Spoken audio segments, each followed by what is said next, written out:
lava wana bato bazatina te wana ndeko te Moïse zo sentir que mutema neza panche kuna mais Moïse koto inde mbongo eza koto yo za mwana ya roi koto yo bozo tanga na ba université ache koto yo ba respectateur ba ko simbo na nzoto tete je préfère na souffrir na ba o wana pona nini tuna ba minganga ba yebisa yo natanga na classe les avantages du lait maternel.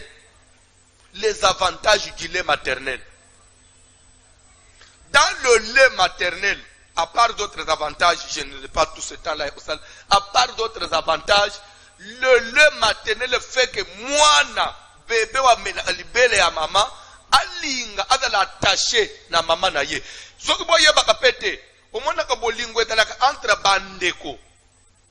Mwana zolingana na ndeko na ye na oye pona nini poto ba mele libele moko inisaka même bana c'est pour ça ntaka ndeko na yo moyo atamalikire ateboko swana melere moko kande zo sila parce que boza na lié moko à part makila bobotami nango mais lié wana za renforcer na lait maternel. C'est pourquoi ba maman ebele ba yeba te kolisa mwana na libele atolo na yo lungula biberon tout le temps. Bibero wana basala kuna mabela bangombe mwana kulinga ngombe koleka yo mama yango mona kabana musozo azana asusia mama na bango te yo kolise na bangombe suka ko yebe ndekeni saka meli mingi libere nange kokwei okubomba nguti wapi na kangi parenthèse nzamba kela musana ngweza mwana mela que Dieu bénisse les mamans parce que ba melisa biso. C'est pour ça que mon mwana zolinga mama neta za mwana akoza le juger makasi na nzambe. Na moya melisio, mama memio na libuma melisio. Lelo yo komiko kusana na ye. Uyeba bisika banda kate, ukosala pe 2 mois occupé mama te uzolanda pe ngai. Mwana mabe. Mwana mabe. Le devoir de l'enfant envers ses parents, wana utanga te. Tokoko manayo. Tokotanga na malashi kalate awo omona ke même pour un père spirituel ndenga siko ya boti yo na zela liloba petolo na ngai na bateli bote na ngai te na livrer tolo na ngai mabele na ngai bebe kweye po yo kola Bible zo bepeni ni pona mwana envers son père spirituel Bible zo baboy un fils honore un fils honore son père et un serviteur, son maître. Si je suis père, où est l'honneur que vous avez de moi? L'honneur. Mais quand on dit honneur là, ce n'est pas honorer seulement comme honorer comme respect, non. Parce que verset 1 n'est pas makambuya, 1/10. 1/10. Bible dit honore l'éternel avec tes biens. Et ici on dit un fils honore son père. C'est pourquoi ce qu'on y habite. Mwana nyoso ya mulimu azali sanse kopesa biloko na ye mbongo na ye badima na ye ba premisa na ye na muto ya zokolisa yo na libele tongo midi pokwa pourquoi ozopesa ye amela miliki azala na santa bien potolo na ye mabele zanga te na melaka yo ba atike mwasi abota ba pesa ye ti ya miliki mwaso ya liya kababa liya kamemba mbisi ya mai liya mwa musunyi liya kababa ndunda po mabele sala nini eye bele na tolo siko yo botite ozolingo welelaka miliki welelaka ti na mama wazo melisa ozamutema mabe tika mama zo melisa mela parce que zana mwana ozo welela na ngai ti yo zo melisa. Tu es méchant, mon frère. Vous avez dit que nange kauka. Bana babu banga. Bana nanga babele kwa sherko. Vous avez miliki nangai. Vous avez dit miliki papa. Vous avez dit que nazana musalamu nene. Nabele nanga il faut tout le temps étonner parce que bana bazamu kilimobimba. Ozo bende oto ba mususu bazo mela bazo tonda te asalela nguna karine mo mbaba enseignement meli trop yo mais On y a place de belle et vous t'arrêtez. Un fils honore son père. Dans la matin. Qui est-ce qu'on parle de père spirituel? Moïse a wangana Égypte. Ponanini libela mela. Yo pasteur, église oyalek. Mukolo banjimba wangana yoza. Parce que bazana nini ya yo nakati na bango. Bazana nini ya yo nakati na bango. Bazana nini ya yo nakati na bango.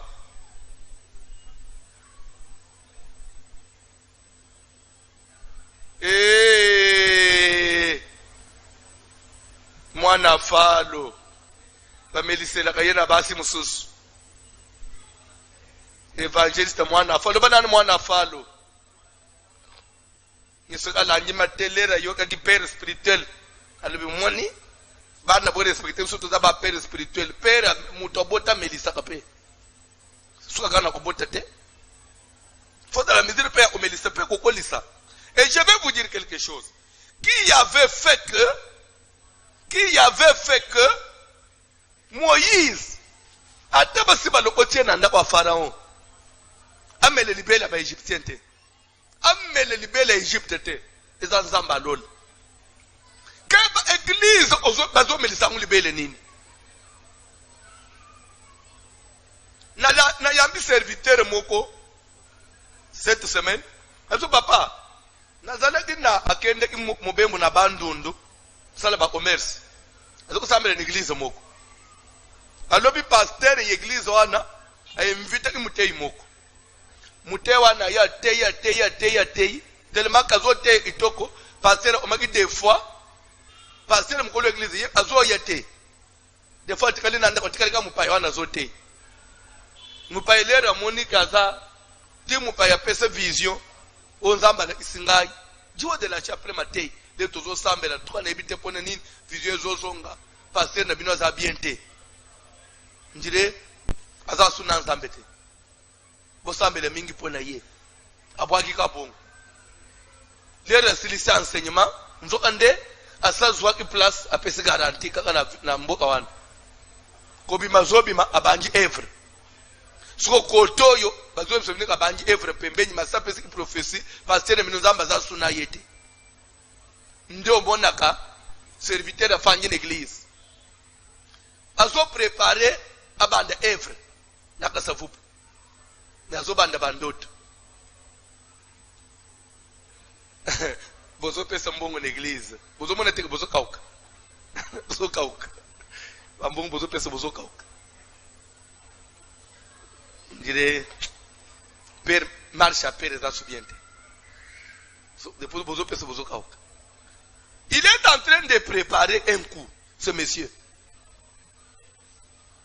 Il est en train de lancer une mauvaise semence. Libère là-bas égyptien. Lobby il se retire. Abandi ko benga bango na ba téléphone. Bobo sana tendo to na monela kayo. Na monela kayo za su église te omi libanda après opambula mi makasi. Monindo to na lote na période mo monela kayo za su na église ndio yo opambula. Unje église bandu ko étouffer yo. Mobiso to banyi na kasavu. C'est à toi de juger, hein? C'est à toi de juger. C'est à toi de juger. Aventurier, tu seras jugé. Ne se moque pas de Dieu. C'est qu'un homme aura semé, il les moissonnera autant. Peut-être non, nous moissonner parce que ce n'est pas encore le temps convenable. L'obana lola nzamba za la ate. Justice anaï. Père spirituel, c'est qui? Est-ce qu'un père spirituel nazo loba boko limbi sangai nazo loba père spirituel est-ce que akokipe koyiba lite ya mutu mususu pa te ya bolimbi sanga tere manalo koyiba lite soit kozwa dans les choses de Dieu Pedro bisonyo soy. Il est difficile mutu ebiso ke abanji kaka na mafuta nzambe mbala mokote. Même Élisée abande ina manto ya Eli ou eleje d'Eli nda bete ina Jordan. Jordan pasuki akatisi ndapre Je ne pense pas que partout, il peut arriver. Le ministère se débrouiller, mais après tout, il faut nous en comme pas mesure au bando fungule la yo. Faut un peu vous faire inspiration. Vous autres inspiration.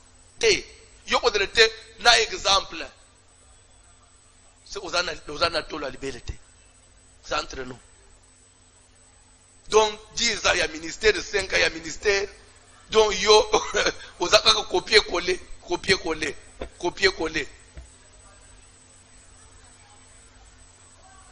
Na lobi le côté. En d'autres termes, le banin. C'est que bébé a un biberon.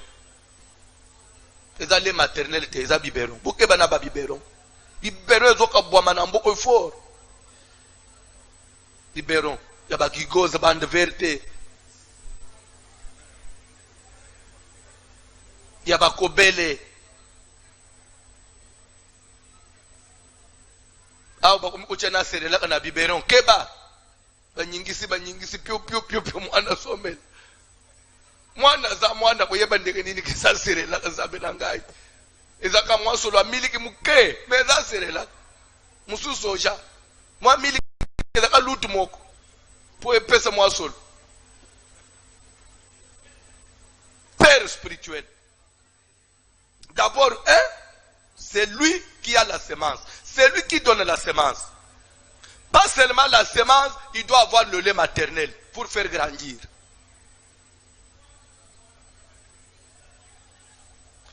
Deux, à part point 1. Papa John, Exode chapitre 28, parce que tu as un engagé comme Exode 28.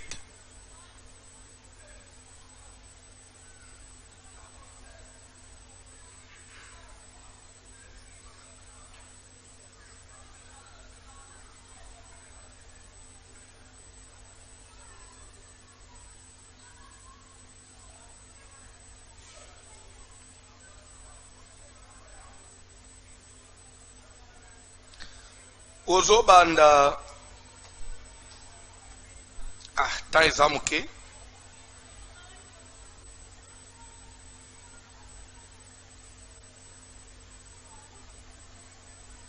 bandata na verset 36 temps ezamuke fali totanga mingi temps ezasu tozana veiller Exode 28 pendant la verset 36 rapidement. Tu feras une lame d'or pur. Osa la lame ya or penza ya solo. Et tu y graveras comme on grave un cachet. Pe okokoma likolo ndenga bakomaka na cachet. Sainteté à l'Éternel. Busantu na Nzambe. Lande bien. Et tu y graveras. Okobamba.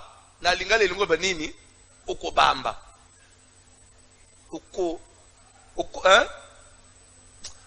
Oui, donc, oui, mais nalinga les a vraiment, kokoma meya, kokrate penza o bambi, etikali, oko, konguru taouye, mais, oko koma sainteté à l'Éternel, toke papa, nabi pourquoi nazo insister, toke. Tu l'attacheras avec un cordon bleu sur la tiare, sur le devant de la tiare. Oko zoyango okangisi na singa ya bleu po ochiango likolo ya chapeau, liboso ya chapeau. Toke papa. Elle sera sur le front d'Aaron. Ekozala na elongi chapeau wana sko liboso ya chapeau Aaron zo lata likolo wana. Il faut graver penza okoma sainteté à l'Éternel. Alata na elongi nene okoma sainteté à l'Éternel. Toke. Et Aaron sera chargé des iniquités commises par les enfants d'Israël. Aaron akozala na mukumba ya komema masumu nyoso bana nisela basalaka. En faisant toutes leurs saintes offrandes.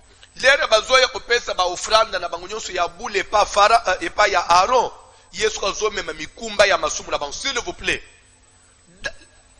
Quand nous recevons les offrandes, Papa John Tlande bien place. Quand nous recevons les offrandes, en même temps, nous portons le fardeau des iniquités. Il y a pas de offrandes. Pour l'année place, on est bien. celui qui reçoit les offrandes reçoit aussi la charge des iniquités commises par la personne qui a fait l'offrande. Est-ce que je me fais comprendre? Bandez le plaçoir, papa. Bandez le plaçoir. Et Aaron sera chargé des Et Aaron sera chargé des iniquités commises par les enfants d'Israël. Aaron sera chargé. Nalingala komema mukumba ya mabenyo so banesile basalenini. Basalaki en faisant les saintes offrandes. Lero bazo ko pesa offrande na bangu ya bule wana. C'est-à-dire que bazo pesa offrande pour bangu ba mibulisa. Ba mibulisa. Lero bazo pesa offrande bangu ba mibulisi yo muto yambi offrande o yambi mikumba ya masumu na bangu. C'est qu'en faisant les offrandes, on se décharge des iniquités. Et celui qui reçoit les offrandes prend la charge des iniquités. Je crois que c'est clair. Toi, avancez, papa. Elle sera constamment sur son front devant l'Éternel. Siko mikumba wana, ekozala constamment na mutu ya Aaron, liboso na nzambi, mikumba ya masumu, ya bana Israël, ekozala na mutu na ye. Eh! Ezangambo, tokei. Pour qu'il leur soit favorable.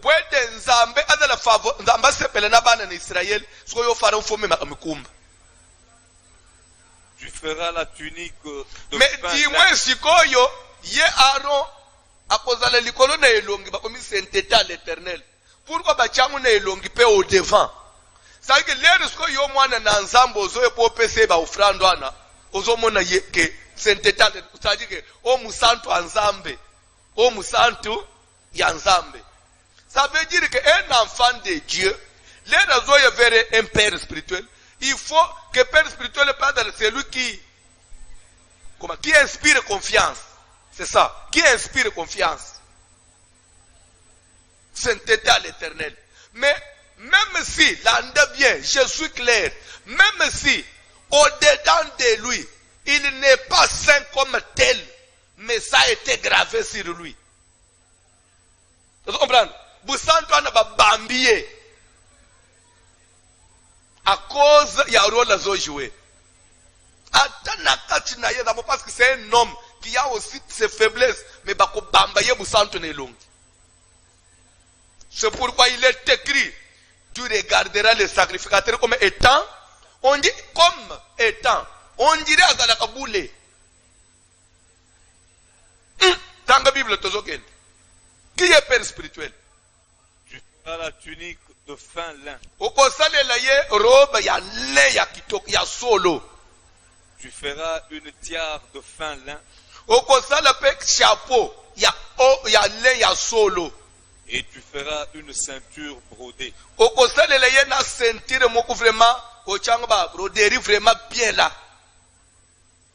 les fils d'Aaron, tu feras des tuniques.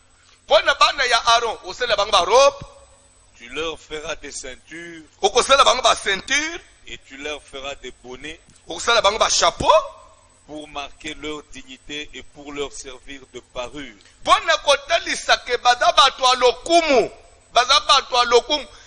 pour leur servir de parure. Va paraître. Faut pas paraître bongo. Va paraître batuya ya lokumu. Un père spirituel doit aussi faire un effort pour paraître. C'est pourquoi Paul écrit à Timothée, il dit que personne ne méprise ta jeunesse. Quand on était mutumu ozobi monjire mwana, musala nzambe, monjire azana banyongo abandimi, musala nzambe, agenda kulala na bandako abandimi, azomela bandimi na bandako abandimi, batinda kaye, kreji na bandimi, kenda usomela ngai unité. Ok, papa. Tu en revêtiras Aaron, ton okay, père et ses fils avec lui. Tu les oindras. Tu les consacreras. Un père spirituel doit être oint. Parce qu'il est censé communiquer l'onction. Il faut qu'il soit oint. S'il n'est pas oint, c'est un problème. C'est pourquoi Melchisedec, à part le pain, il y avait du vin. À part le pain, tu peux avoir la parole. La parole seule ne suffit pas parce que mon toko ça le cours, il y a théologie. Il y a connaissance. Mais il faut qu'il y ait du vin. Tanga Bible, c'est le dernier verset. Ok, papa. Tu les oindras. Okopakula ye. Okopakula bango. Tu les consacreras. Okokonsacre bango. Tu les sanctifieras. Okobulisa bango. Et ils seront à mon service dans le sacerdoce. Pe bakokota na musala na ngai na kati ya sacerdoce. Ok. Fais-leur des caleçons de lin. Nde place na zoeli verset oyo. À part nyonso salé tongela bango ba caleçon. Ya lin. Pour couvrir leur nudité. Po ete bafinyika bolumbu na bango. Mutakala na bango ifo bombama. Bafinyika ngo ba couvrir. Ça veut dire quoi? Couvrir, ça veut dire que la chose elle est là. Mais elle a été couverte. Quand on couvre, c'est qu'on n'a pas coupé, on n'a pas enlevé. Vous parlez français. Dans l'Ancien Testament, les sangs des animaux n'ôtaient pas les péchés. Mais ça faisait quoi? Ça couvrait les péchés. Mais quand Christ est venu, le sang de Christ ne couvre pas, mais le sang de Jésus ôte. Le sang de Jésus efface totalement. Mais Dieu dit, parce que ce sont des hommes, les sacrificateurs, même si on a écrit sainteté à l'Éternel, mais ce sont des humains. En dessous de là, il y a une nudité. Où est-ce que le balade de l'angouka le sopo va finir quand? Dans la Bible, papa. Dans la Bible. Fais-leur des caleçons de lin. Ça, les là, bango, ba caleçon ya lin. Couvrir leur nudité. Va finir kabolumbu na bango. Ils iront depuis les reins jusqu'aux cuisses. Caleçon wana, ezala ya. Ah. Ezala string te. Il faut ekanga na cuisse. Kanga na ba cuisse. Ça te ya mukebo ite. Et là te ti ba cuisse. Ekanga ba cuisse e banji na loketo. Ti na ba cuisse. Pona nini? Bazaba n'importe qui te. Un père spirituel, il ne doit pas être en dessous de lui sans caleçon. C'est-à-dire quoi? Il s'expose à tout moment. Là maintenant nous sommes basali ensemble. À ce côté là bango, siko na baluki siko. Nous sommes ensemble, il faut pas y péché. En tout cas, ma nudité doit être couverte. C'est pas une nudité où je dois commencer toujours ce que balingi baloba qui est saint. Le rôle de tous ça tout papa. Il y a eu bulumbu sikoyo partout na mutu nyonso.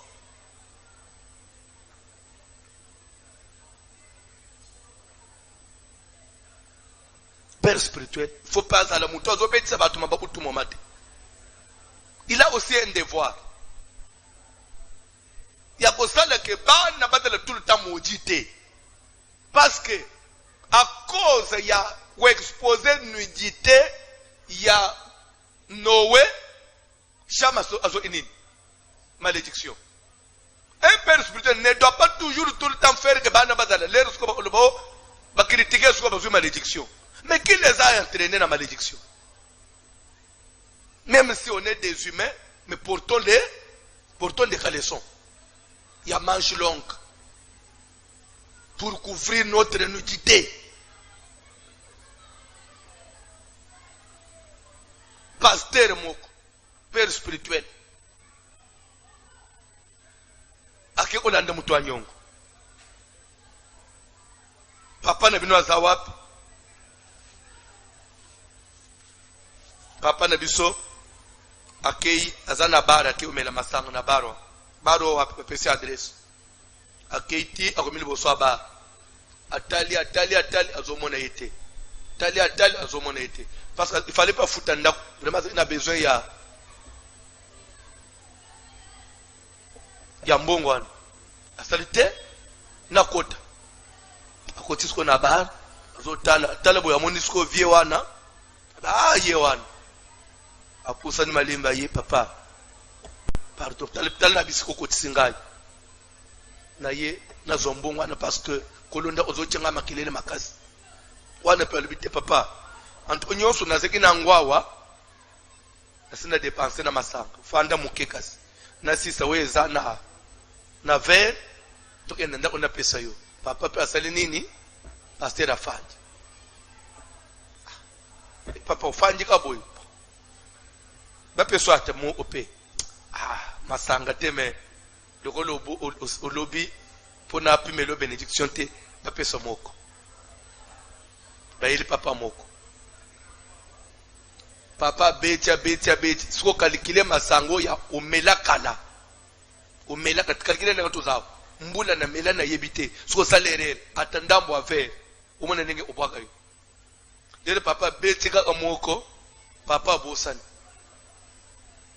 mutu pe azalaki na kuna na mizika bande koka ayeko tia kaka kamwa nzembo moko papa lela avant bongo la motema ya succès akala wana epsali nostalgie papa pasteur moyaka nga motema ezate papa pasteur atelemi abani siko kusala kako oh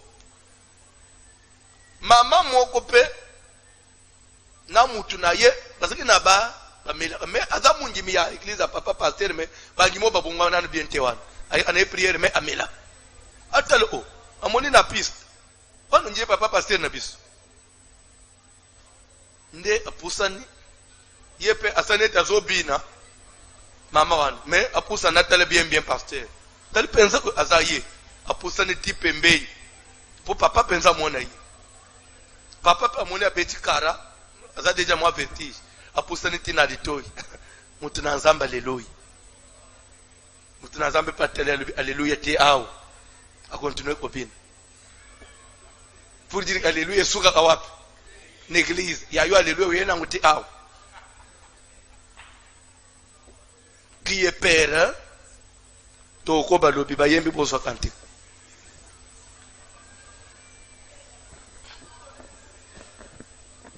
s'il vous plaît cantique rapidement tous en avez ah yo kange alléluia ti au ndio yo bimina ngulelo aiba iteke alléluia à la frontière ya memi anguti na ngambo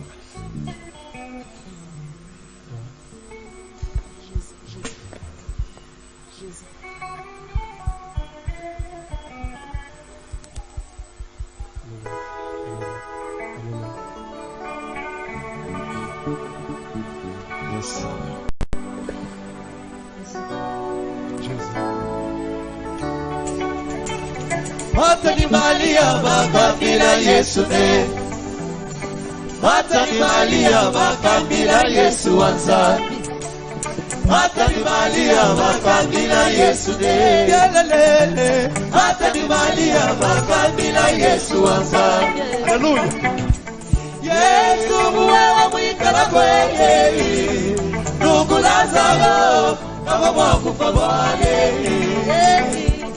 Yesu wewe mwingala kweli Nungu Lazaro kama mwakufa mwale Wakwasila mwaja yizani wabitumane Wakwambila gini vitota muza mwale yoyo Wakwasila mwaja yizani wabitumane Yumuza wale Shabila yuwaje yimo Hey papa yoyo Wakwasila mwaja yizani wabitumane Wakwambila gini vitota muza mwale Hey papa yoyo Wakwasila mwaja yizani wabitumane Wakwambila gini vitota muza mwale Hey yizani mwaye Zadaki mwaye wakibebe Oye mutaza chega ni wakulega Wakwasila mwaja yizani wakutumune Wakwambila gini vitota muza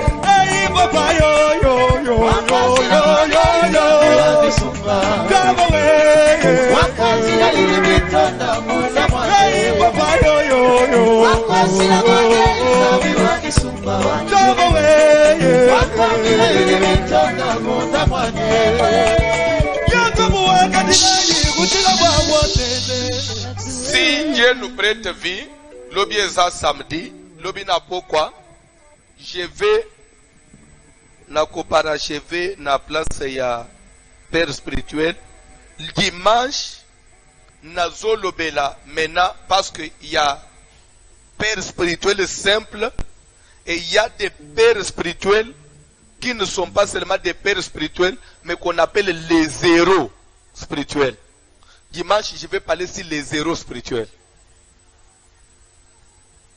C'est-à-dire, sur le degré supérieur, il y a père spirituel. Il y a des pères spirituels et il y a des zéros spirituels. Dimanche, j'ai parlé sur les zéros spirituels.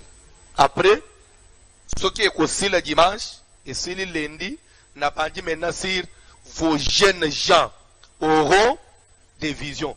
Qui est jeune gens? Est-ce que ça jeune il y a âge? Ou bien c'est encore quoi? Vos jeunes gens auront des visions. Mais d'abord, il faut que je parle aussi les zéros spirituels. Dans les athées pour la lélo, aux autres à la prière, Sambele pour la veiller, Zamba zala na biso longo, grâce à naïe kita, to Sambele na ombo na Jésus. To recommandé veiller à lélo, mafuta na we kita, molimu na we kita, ezale longo na biso, grâce à accompagner biso, loboko na accompagner biso, o mimonisa, o sunga, o pambola, o visiter, o kangola, na kombo na Jésus, notre Père la prière à l'élo na boutou, Saint-Esprit, allons rendez-vous, toutes les bénédictions à ma famille, toutes les bénédictions à mon lème, toutes les bénédictions à toutes les bénédictions à distraction, déconcentration à mon prière, na kombo na distraction, de musica, ma ange va accompagner biso, prière à l'élo dans les bénédictions, pour toi, l'élo pour toi, guérison, pour toi, délivrance, dans le nom puissant de Jésus. Dans la prière bien-aimée, c'est quand ça va dans le rendez-vous, recommandez pour vous, et la visitation dans la Benayo, et la délivrance à l'Ibotanayo, et la boutique à vos camps de la vie.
Grâce à Nzambe ita la vie na yo, la misala na yo, activité na yo nyos. Après confinement, au kaukate, au bi elipambole na Nzambe. Bible de nouveau. Vous verrez la différence entre ceux qui servent l'Éternel. Là-bas, bazo sale la yete. Faut différencer ça. C'est une différence pas dans Nzambe. Nzambe mimonisa na misala na to sambele na ombo na Jésus. Kolo. Yesu machendelela machendelela. Yesu machendelela machendelela.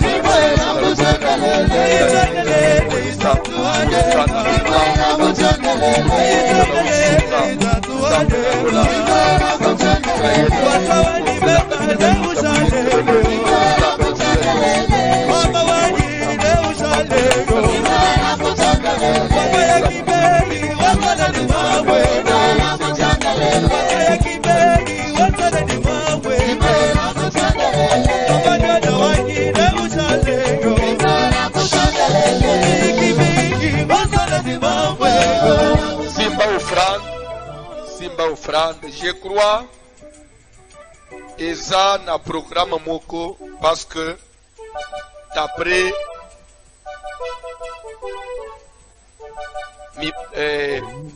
bakonzi ya mboka ya Congo démocratique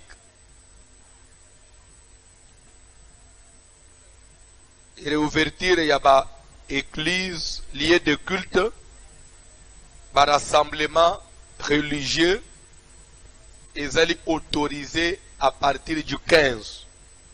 C'est-à-dire que minuit, il y a les 14. Pendant autant boutu à les 14, pendant autant les 15. À partir de minuit pile, c'est déjà les 15. C'est que les gens peuvent prier, les gens peuvent faire des manifestations publiques chrétiennes. Alors, Tozana veut tout cela qui est pas na micro na ibandeli ya épidémie pandémie oy na ibandeli nango tozana veut tout cela. Vous savez, quand on dit épidémie, c'est-à-dire c'est lorsque c'est localisé na place ou pandémie, c'est lorsque c'est mondial dans tout le monde. L'épidémie, pandémie, c'est presque la même chose. Et tout ça là qu'on veut dans cette pandémie, que ceux qui nous ont fait grâce, to kufite, parce que dans pandémie, c'était on dirait to kufa mugili mobim, et que tous ongeli ba prière, to ko sala journée d'action de grâce. Et kolangi sape mibe kwa bakunzi ya mboka, je ne pense pas que Kalembelem et qu'on contenir le 15 pour tous à l'action de grâce. Raison pour laquelle nous avons flashé bino déjà. C'est fort possible, si Dieu nous garde et Jésus ne revient pas, s'il n'y a pas peut-être les Kamboumsous, une autre raison, que samedi il y a le 15, premier jour il y a ouverture à culte, et dimanche il y a le 16, deuxième jour, il y a réouverture, il y a un culte, tous à la boulevard triomphal. 2 jours, il y a action de grâce, pour ne pas se mettre pas ensemble. Je crois que le boulevard triomphal vous permettre de distanciation, il y a 1 mètre. 1 mètre, 1 mètre. Attends, vous avez 10 000, ce qui est au 4 septembre, bon gabi, tu offres, puis moutonnios, na masque na ye. Ou la masque na yo. 1 mètre, 1 mètre, 1 mètre. Samedi le 15, dimanche le 16, de 14h à 19h. Je crois que le collège a action de grâce, Mathéza mingi te moulaïte, une courte exhortation, prière, pe moulaï makasite, mais plus kokumi sans ambe. C'est pourquoi les bayembi seront au rendez-vous. Pour une fois, tu attendre quand même même quelques bayembi pe ya ville, tout sangana pourvu que ezala eloko kaka couleur ya sekate, comme tu dis kaka lembelembe localité, nous voulons mutunyo soit se sentir à l'aise. Se sentir à l'aise. Et samedi le 15, nous aurons invité même les hommes de Dieu, même les autorités, où il peut quand même la santé, il peut fardeau ya eloko. Vous savez, voilà l'homme de riposte spirituelle. C'est une riposte spirituelle. Côté bazo sala, prof Mouyembe na batu na ba sala riposte. Pardon? Médicale, ils sont aussi riposte spirituelle. pendant les 5 mois, oui, il y a confinement. Jour pour jour, même à Nabutu, to télémarque. Église Zongi. Tokukutana. Je crois que na confinement na ba crise eza makambo esenga bambongo ebele ba podium bani on se battre nous tous même bande kwa poto bozola ndabiso même bande kwa kin on a que 2 semaines à partir de dimanche on a que 2 semaines pour organiser ça. Il y a des gens qui sont morts ba kufi batiki ba mbongo na banque batiki ba compte eza flash nazo pesa yo. Je crois déjà à partir de lundi il faut tout la sensibilisation. Il faut topper sans Nzambe merci. Les 16 et les 15 et les 16 na boulevard triomphal. Nzamba sunga ba unziamboka ba fungulele so porte. Sikanyo stokotoke pourvu que topper ça tout ça qui te peine à devoir na biso. To sambele ki na Congo bo etepe biso que to kumisa pe Nzambe na biso poto tikala na nyongo na yete. De communiquer tozana ngwa munene na butu tukolebela ngusu très bien simbo franda no nazo sambe kolo nazo pambola ndeko nyonso bipai nyonso alangi biso na ofrande ne na maboko apambola ma misale fungwama mafuta na Nzambe tanga likolo na ye grâce na Nzambe munisama muinda na ye pela lisusu na bomo ina ye au nom de Jésus. Amen. Dimanche totienne après-midi pour permettre que na tongo mundimi nyos akenda l'église na ye localement pasteur n'est pas mon ye kala pasteur n'a pas mon yo quand même silisi na lumbang na après-midi toye lokola église oya riposte spirituelle nenga to telemaka na yo na radio na télévision na internet atayo muto apoto action de grâce yango nezoya parce que Nzambe oko ufa susute korone matekita yo kufa sute d'ailleurs action de grâce neza nyongo tozoche su Nzambe parce que Bible dit que quand vous faites l'action de grâce cela vous met en souvenir devant l'Éternel, ça nous mettra en souvenir devant l'Éternel. Ozali banda mboka ofranda na yo obengi biso topesi yo kombo okotinda na Ria Manigram, Manitrans, Western Union, pa nyonso ozwami, obengi topesi kombo, otindi pe ozolandela pona kwebaso kekomi, bande kwa Kinshasa pe Brazzaville, bazo pesa biso ba numéro de téléphone pe adresse pona faire parvenir don na yo, action de grâce dima na yo, bazo tangele biso bande mikobosa na te 23h59 to bandi veiller. Pona Kinshasa, bande kwa M-Pesa, numéro est à 081 68 83 150. 081 68 83 150. Yami Balezali 081 55 22 227. 081 55 22 227. Bande kwa Airtel Money, numéro est à 099 99 15 784 099 99 15 784. Bande kwa Orange Money, numéro est à 089 950 94 11 089 950 94 11. Pour na Brazzaville, nous avons une agence Blessing. Et Sengeli koke une agence Blessing, pe koye bisabango, oye kotika pour le compte du pasteur François Mutombo. Voici l'homme. Babenga représentant la bango à Kinshasa, Monsieur Bertin. Une fois aussi ici dans l'agence, Benga pe le pasteur François Mutombo. Voici l'homme. Pour na koye bisaïke aussi Otiki. Agence Blessing, ezana poto poto. Agence Blessing, ezana Wenze. Agence Blessing, ezana Kintele. Agence Blessing, ezana Shop 45. Pe ezana Mongali. Na poto poto, Agence Blessing, ezali bongo en face ya Club Palacio. Na rue Fao. Na Mongali, Agence Blessing, ezali bongo na Beaux-Parents, 31 Kouyou, pe na rue Lénine. Ba numéro de contact na bango ezali 05 356 82 39.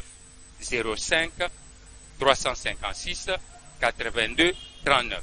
Ya mibale ezali 06 70 06 199. 06 70 06 199. Ezala dîme, ezala engagement, action de grâce, vœux, prémices, même offrande contre esprit des morts. Pour na biso bato ya Kinshasa, totindi na téléphone, pour na bandeko ya Brazzaville, toke kotika na agence Blessing, Nzambe ya Voici l'homme, akozanga te kopambola biso, na misala na biso. Tokutani na veye kola pambola biso nyonso.